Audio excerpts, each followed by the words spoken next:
हजरत उमर जब नारा लगाते ना तो कैसर किसरा कांपते। सफीर आते रूम के मिलने के लिए तो कहते जाओ उमर नफल पढ़ रहे हैं, टाइम कोई नहीं। एक दिन अंदर मीटिंग हो रही थी, हजरत उमर मीटिंग में बैठे थे। आपके बेटे मिलने आए अब्दुल्ला इब्ने उमर। अब्बा जी अंदर आ जाओ, फरमाया दरवाजे पे खड़ा हो, मैं जरूरी बात कर रहा हूं, अंदर ना आना। जनाब अब्दुल्ला इब्ने उमर कहते मैं दरवाजे पे खड़ा हो गया। थोड़ी देर गुजरी तो इमाम हुसैन भी आ गए। एक हदीस में, एक रवायत में इमाम हसन का लफ्ज भी है। इमाम हुसैन आए, आके अब्दुल्ला इब्ने उमर से कहने लगे उमर फारूक अंदर है? तो कहा वो अंदर तो है। तो कहा आप क्यों दरवाजे पे खड़े?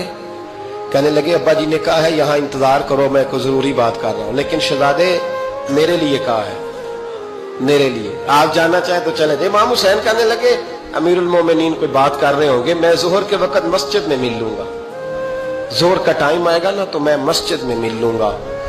ये कह के चले गए। हजरत उमर बाहर आए तो हजरत अब्दुल्ला इब्ने उमर से कहा कि कोई आया तो नहीं? अर्ज की हुजूर हुसैन इब्ने अली आए, हुसैन इब्ने अली। तो कहा अंदर क्यों नहीं भेजा? कहा मैंने कहा था बेशक चले जाएं, लेकिन वो कह रहे थे कि मैं जोहर के वक्त मस्जिद में मिल लूंगा। तो सैयदना उमर फारूक फरमाने लगे अब्दुल्ला तुझे तेरी मां रोए, हुसैन को क्यों वापस भेजा? फिर उमर दुनियादारों के सामने डटना, खड़ा होना उमर पे खत्म है। लेकिन जो अंदर की बात है ना, रूह की, जो अकीदत की बात है, जो वफा का रिश्ता है, उसको कौन समझे? ये जो रूह की मजबूरियां हैं, ये जो वफा की मजबूरियां हैं, इसे लोग क्या समझें? इन्हें क्या पता कि मुर्शद के बेटे के पैर चूमने में हुस्न क्या होता है? इन्हें क्या पता कि जब उस्ताद का बेटा घर में आता है तो दिल करता है मकान बेच के इसे दे दें, इसके बाप की नेकियां बड़ी हैं। जनाब उमर फारूक दौड़े गए, इमाम हुसैन के दरवाजे पे दस्तक दी। इमाम हुसैन बाहर रखा, शहजादे यार मिलने आए थे, बगैर मिले क्यों आ गए? अर्ज की कि आप मसरूफ थे, आपके अपने बेटे भी दरवाजे पे खड़े थे, तो मैं वापस आ गया। इमाम हुसैन कहते उमर जज्बात में आ गए, सर से पगड़ी गिर गई। कहने लगे हुसैन मेरे बेटे का और हुसैन का क्या मुकाबला? क्या उसकी मां का नाम फातिमा ज़हरा है? क्या उसकी नानी का नाम खतीजतुल कुबरा है? क्या उसके नाने का नाम मोहम्मद मुस्तफा है? और फिर सर से पगड़ी उतरी थी, अपने बाल जोर से पकड़ लिए।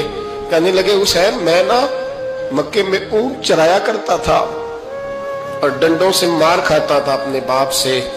ये जो आज सारी दुनिया में उमर के नारे लगते हैं, ये तेरे नाने का सदका है। शहजादे मेरी वफा और मेरी वफा में जब तेरा दिल करे ना दौड़ के आ जाया कर। उमर तो लोग, एक दिन इमाम हुसैन ने आके ना जनाबे फारूक आजम से कहा, खुतबा दे रहे थे बच्चों की, तभी शुरू में पता नहीं क्या बात आई इमाम हुसैन के दिल में। कहने लगे उमर नीचे उतरो, ये मेरे नाना का मिंबर है। तो हजरत सैयदना उमर सुनो, कभी मेरा भी बच्चा आ जाए तो मैं कहता हूं इसको पकड़ो यार, बच्चों को तो नहीं ना जुम्मों में मतलब जिक्र किया जाता, उतरना मेरे नाने का मिंबर है। जनाब उमर उतर के नीचे खड़े हो गए। तो कहा जाके अपने नाने के मिंबर पे बैठ। तो हजरत उमर रो पड़े, कहने लगे शहजादे मेरे नाने का मिंबर ही कोई नहीं है ही नहीं, ये मिंबर ये मुसल्ले ये तेरे नाने की शान है, मेरे नाने का कोई मिंबर नहीं, तेरे ही नाने का मिंबर है। थोड़ी देर खड़े रहे तो इमाम हुसैन कहने लगे अच्छा कोई नहीं आपके नाने का मिंबर का नहीं? कहा चलो फिर मेरे नाने के मिंबर पे बैठ जाओ, चलो खैर है, कोई नहीं आपके नाने का? कहा नहीं। तो कहा कोई नहीं फिर मेरे नाने के। जब हजरत उमर बैठे तो बड़ा शानदार जुमला का फरमाने लगे मैं मिंबर पर मर्जी से नहीं बैठा था, मुझे अबू बकर ने बिठाया था, और फिर हुसैन के कहने पे मैं उतरा हूं, अब मुझे हुसैन ने बिठाया है। अब किसी की जुर्रत है तो उमर को उतार के दिखाए, अब मैं हुसैन का तेरी नस्ल पाक में। यार कितनी बेशर्मी की बात है, लोग इमाम हुसैन को बागी कहें।